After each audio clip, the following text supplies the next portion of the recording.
Bastidores do Poder vem chegando na edição desta terça-feira, 30 de julho de 2019. O mês está terminando, hein? Você que acompanha também a programação pela internet, aí pelo facebook.com/bandcampinas, bem-vindo ao programa. Continue conosco, mande uma mensagem pra gente também. Se optar pelo WhatsApp, o número é 991969255.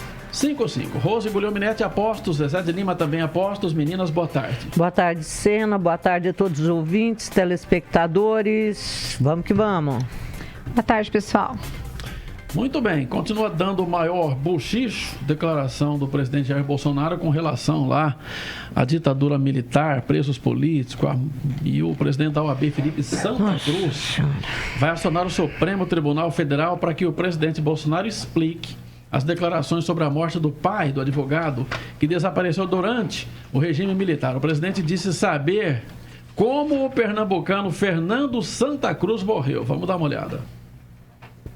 Tudo começou com uma crítica de Bolsonaro à OAB por conseguir na justiça a suspensão de investigações sobre o advogado de Adélio Bispo de Oliveira, autor do atentado à faca contra ele. Por que a OAB impediu que a Polícia Federal entrasse no telefone de um dos caríssimos advogados? Qual a intenção da OAB? Quem é essa OAB? Um dia, se o presidente da OAB quiser saber como é que o pai dele desapareceu no período militar, eu conto para ele. Ele não vai querer ouvir a verdade. A resposta do presidente da OAB veio por meio de nota. Felipe Santa Cruz disse que as declarações de Bolsonaro demonstram, abre aspas, traços de caráter graves em um governante, a crueldade e a falta de empatia.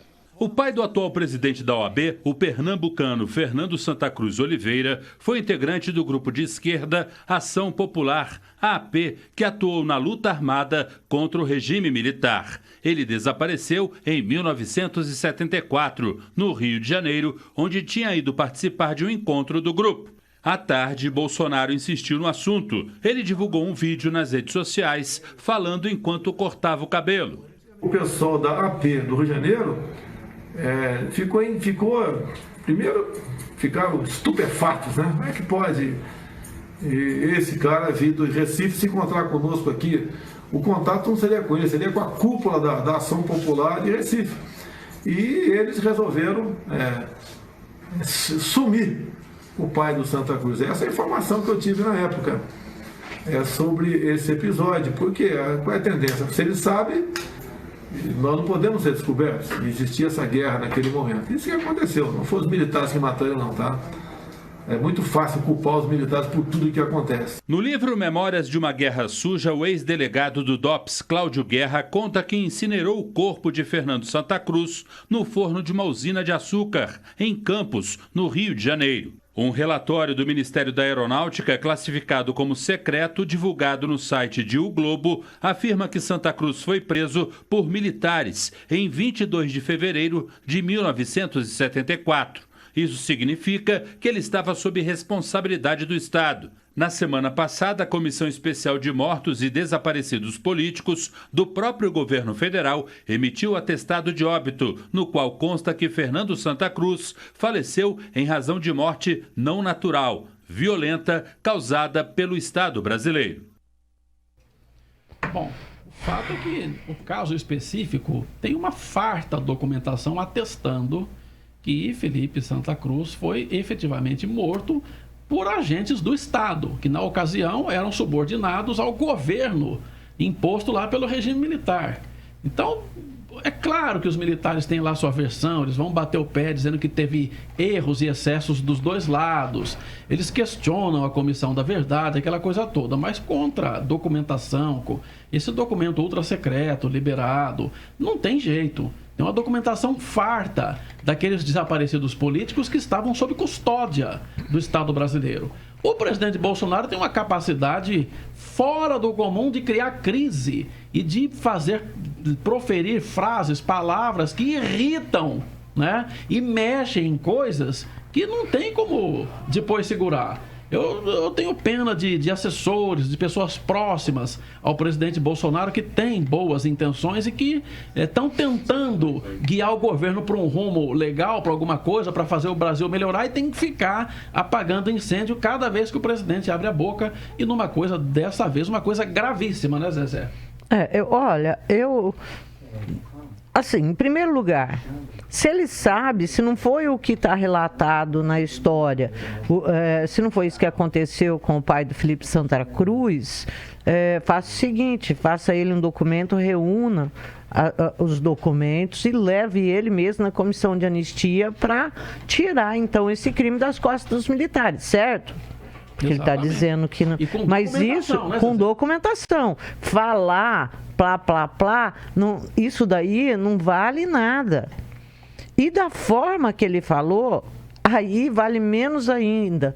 Porque isso daí demonstra a pessoa fria, a pessoa sem humanidade, sem escrúpulo, que usa de qualquer argumento para poder calar um adversário político. Porque sim, o Felipe Santa Cruz, a OAB, nos últimos tempos, se porta como adversário político do governo. O que eu também não gosto, perdendo grande parte da representatividade que tinha e da confiança da sociedade como um todo para fazer a escolha por um lado. Né? Isso eu não gosto, mas isso não dá o direito, quando o cara é teu adversário, de você falar da maneira, com o cinismo, com a frieza, de forma jocosa, de um assunto tão doído. E a gente não está falando só de morte do pai de um garoto que à época tinha 2 anos. A gente está falando da morte de um pai por tortura. Isso dói. Mais do que morrer. Morrer, você dá um ataque cardíaco, morreu, a gente tomou um susto, mas tortura é uma coisa que te marca pro resto da vida. A Prefeitura de Campinas tem botado aí uns outdoors, feito uma campanha junto com o Ministério Público Federal que diz: a dor pode te marcar. Esse tipo de dor, ela te marca para sempre. Para sempre. Ele não tinha direito. Não tinha direito. E, pelo amor de Deus, não se desumanizem em tentar encontrar argumentos para isso que o presidente fez. Não pode fazer isso, ponto.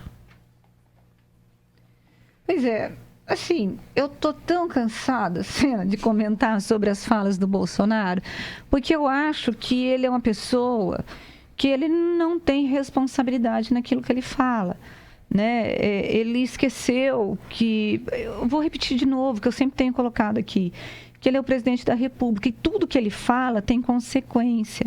Então, a Folha de São Paulo hoje trouxe uma matéria em que ela fez um apanhado de todas as falas do presidente nas últimas 2 semanas, que tem conotações racistas, conotações que mostram o quanto que há discriminação na fala dele, o quanto há desumanidade, o quanto ele colocou fogo no país por causa da fala deles.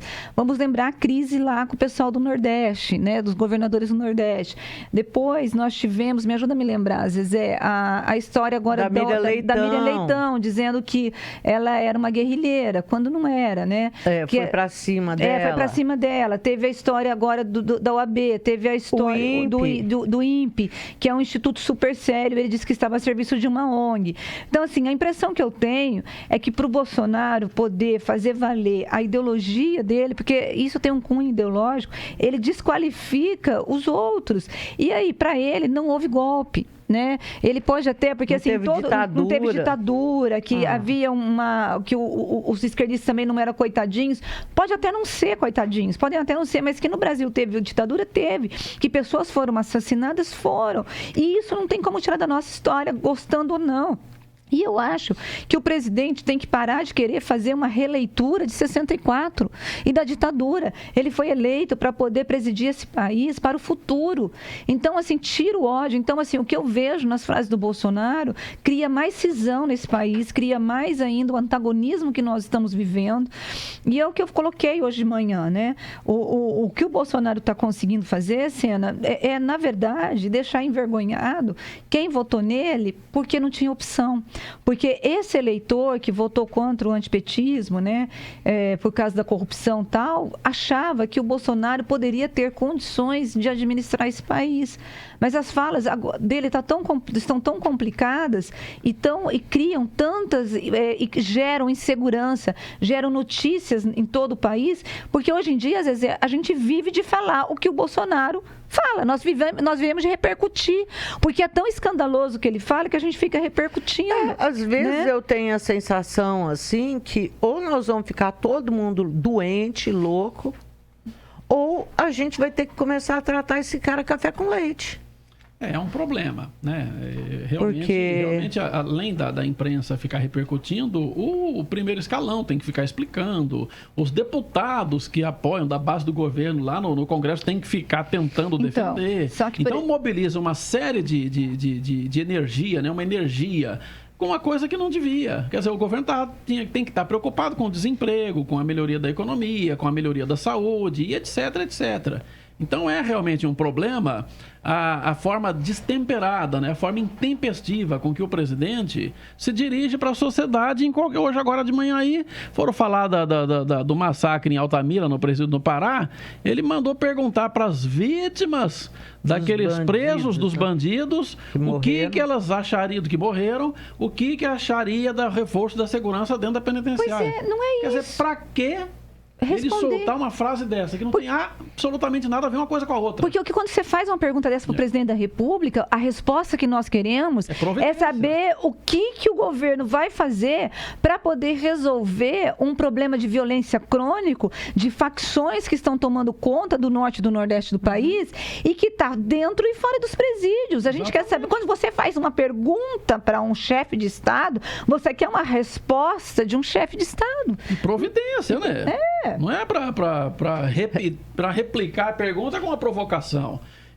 E se sentir provocado com a pergunta, como se a pergunta fosse descabida. Mas inadequada, né? Sabe, o que é adequado para ele? O adequado para ele é perguntar somente aquilo que ele quer que se pergunte. O que me mostra hoje é que o governo Bolsonaro, pelo menos não o governo, o Bolsonaro, ele tem uma faceta muito autoritária. Muito autoritária. É o que a gente tem visto, né? Sabe o que eu acho, Rosa? Que não é nem isso. Eu acho que qualquer coisa que você pergunta, da mais leve, qualquer coisinha que se pergunta para o Bolsonaro, ele tem uma resposta que ele inventa na hora e que é furada, né? Então ele tem um despreparo, na verdade, né? Você acha que ele é burro, despreparado? Eu acho que é despreparado. Mesmo? Você não acha que a coisa assim tem um objetivo? Não, uma análise que eu vi hoje, Sena, só colocando isso para você, uma análise que eu vi hoje. Aliás, acho na própria matéria da Folha, que narrava assim, os episódios, né, que vem numa escalada de ignorância, de cretinice, chame do que quiser.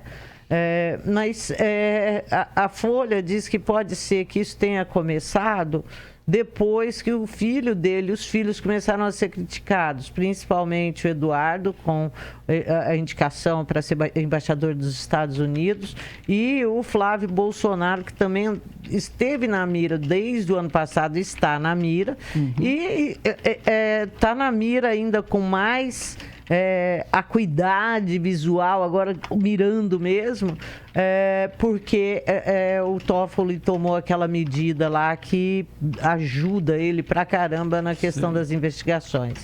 Olha, será que é uma reação? Não, a leitura que eu faço pessoalmente é que ele sempre foi assim. Desde a pré-campanha. Isso é o que eu falei também. Eu acho que ele sempre foi assim. Agora ele está tendo mais chance. Como deputado, né? Isso, ele está tendo mais chance agora, claro, pelo cargo, porque tem toda hora um microfone na boca dele, uma coletiva ou uma live que todo mundo repercute, para ele mostrar um pouco mais. Mas eu acho que ele sempre foi assim. Ele sempre teve uma visão particular do mundo que é diferente do que está na história, do que está nos livros, do que está na documentação e do que está dentro do senso comum. Quer dizer, ele sempre se colocou dessa forma e acha que ganhou as eleições porque é assim. Então isso alimenta, né? Retroalimenta o comportamento. Isso. Eu acho que dá para separar duas coisas. Do ponto de vista ideológico, aí ele sempre vai teimar até o fim que a ditadura não foi nada daquilo e que não sei o quê, e que a terra é plana, aquelas coisas lá. E que o capitalismo não sei do quê, ele vai tentar trabalhar daquele jeito. Agora, quando você conversa sobre questões práticas do dia a dia, da política nacional, da economia, quantas vezes o Guedes, que é ele falava que era o posto Ipiranga dele desde o início de pré-campanha, o Guedes tem que sair lá para apagar incêndio e falar, não é nada disso, o presidente falou uma coisa que não é, quer dizer, ele estava lá soltando o que ele chama de canelada, mas eu acho que é uma inconsequência você chamar uma coletiva, falar uma coisa para que depois todo mundo tem que ver se é aquilo mesmo. E tem que checar, e tem que contestar a equipe econômica. A equipe econômica tem que desmentir. Isso é uma inconsequência, um destempero fora do normal. E isso é com qualquer coisa. É verdade. É que, claro, que a imprensa provoca mais ele nessas questões ideológicas, né? Mas em qualquer coisa que vai se falar, tem que ficar um assessor do lado ali, pegando na mãozinha dele. Mas você veja as últimas. Quando perguntou sobre o helicóptero, tem que perguntar. Exatamente. E não era nada ideológico ali. Não, nada ideológico. Ele soltou uma bobagem também. Uma besteira. Aliás, a questão da OAB, ninguém nem tinha perguntado nada para ele. Ele falou gratuitamente xingar o Felipe Santa Cruz por causa de uma decisão aí judicial que não liberou a quebra de sigilo do advogado do Adélio que deu a facada nele e pedido que vinha sendo criticado também pela OAB. Ele estava bravo com isso, com a OAB criticando, né? Queria que houvesse uma empatia da OAB com a causa, né? Mas aí ele foi para cima. A outra, esse negócio aqui de perguntar lá de Altamira, para ter uma resposta dessa, perguntar para a vítima do bandido que foi morto lá, o que ela acha. Isso não é ideológico também, isso é gestão, isso é governo, isso é política de governo. Então o cara vai indo, Sena. Santa Maria Gorete. E o presidente Bolsonaro tem que... A história recente tem que fazer esse pessoal entender uma coisa. Existe o bolsomínio, aquele pessoal que defende cegamente o Bolsonaro, e existe uma massa cinzenta maior que bolsomínio, que não aguentava mais o PT, que não aceita o PT, que acha que o PT roubou, que foi corrupto, aquilo tudo, e voltou numa outra via que nessa eleição era mais fácil. Era única, né? Era Bolsonaro. O Bolsonaro, porque o Alckmin não cresceu, o Ciro Gomes também não adiantou muito, aquela coisa toda. Ponto final. Então tem que entender, é a mesma coisa com o Lula. Existe o lulista, né, o petista lulista, que tudo que se o Lula falar que xingar lá, falar que é tudo gay no Rio Grande do Sul pode, se ele falar lá das mulheres LGBT com aquela coisa jocosa que ele falou um dia, pode, ninguém reclama. E tem a turma que votava no Lula por outra situação, que não aguentava mais o FHC, não aguentava mais os tucanos, e no momento seguinte, depois de várias campanhas do Lula, decidiram dar uma chance para o Lula porque não aguentava mais o governo tucano. E aquele pessoal, essa massa cinzenta que não é lulista e que apoiou o PT, deixou de apoiar o PT depois desse rolo todo. O Bolsonaro tem que entender isso. Não é todo mundo bolsomínio. É gente que achou como uma via para tirar o PT do poder porque achava que o PT não podia mais ficar. Mas agora, não gosta de jeito nenhum desse comportamento louco dele. Claro, é gente que não vai bater palma, como diz vocês, é para doido dançar. Agora, você vê, né, o Marco Aurélio de Mello, aí vai ficando todo mundo insano, gente. É tão insano que aí veio o Marco Aurélio de Mello numa entrevista por um blogueiro aí que a Rose viu de manhã. Foi o Marcão que viu. O Marcão falou que é importante que ele sugere que o Bolsonaro passe a usar aquele aparelho de mordaça. Quer dizer, vai enlouquecer na República inteira. É o ministro do Supremo falando um negócio desse, mas porque fica escandalizado com o que está sendo dito, né? Então, mas veja, a loucura vai não crescendo. O cara está falando de um presidente da República, quem está falando é um ministro, aí, sabe, aonde nós vamos parar? Assim, a sensação, enfim, gente, é que nós estamos passando de todos os limites, todos. Eu acho que esse Bolsonaro, já falei, esse homem vai ser interditado, não vai ter chance para ele, não. Continuou desse jeito, eles vão tirar esse cara. Não vai dar. E o pessoal, eu fico pensando, aquela equipe, porque ele tem uma equipe de técnicos no governo, né? O Paulo Guedes, o Sérgio Moro e algumas outras pessoas lá em alguns postos estratégicos. Vai chegar uma hora, esse pessoal vai cansar também. Vai. Né? Porque é difícil. Então, eu acho que o presidente, alguém que o presidente ouve dentro do governo, tem que botar um grilinho na cabeça dele e falar, olha, pelo amor de Deus, então vai inaugurar a obra e fala só